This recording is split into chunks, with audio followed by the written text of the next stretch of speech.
ചോദിക്കൂ എന്നാണ്, പണ്ഡിതരും പറഞ്ഞത് ചോദിക്കൂ എന്നാണ്. ഇത്രയും ആണ് ഇസ്തിഗാസയുടെ വിഷയം.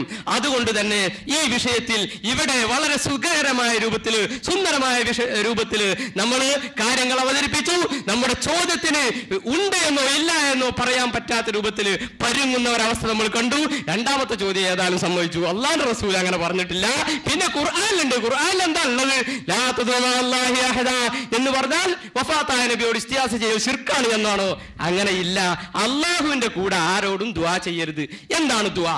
എന്താണ് കൂടെ? എന്താണ് ചെയ്യരുത്? 3 വിഷയങ്ങൾ വിശദീകരിക്കണം. കൂടെ എന്ന് പറഞ്ഞാൽ എന്താ? അള്ളാഹുവിന്റെ കൂടെ എന്ന് പറഞ്ഞാൽ എന്താ? പിന്നെ ദുആ എന്ന് പറഞ്ഞാൽ എന്താ? പിന്നെ ചോദിക്കരുത് എന്ന് പറഞ്ഞാൽ എന്താ? ചോദിക്കരുത് എന്ന് പറഞ്ഞാൽ ശിർക്കാണ് എന്നും, കൂടെ എന്ന് പറഞ്ഞാൽ അബൗദികമാണ് എന്നും, പിന്നെ അഹദ എന്ന് പറഞ്ഞാൽ വഫാത്തായ നബിയാണെന്നും ഇതൊന്ന് വിശദീകരിക്കണം. ഇപ്പോഴേ അത് പൂർത്തിയാവുള്ളൂ. എത്രയും പറഞ്ഞുകൊണ്ട് ഞാൻ അവസാനിപ്പിക്കുന്നു. അസ്സലാമു അലൈക്കും വറഹ്മത്തുള്ളാഹി. അസ്സലാമു അലൈക്കും.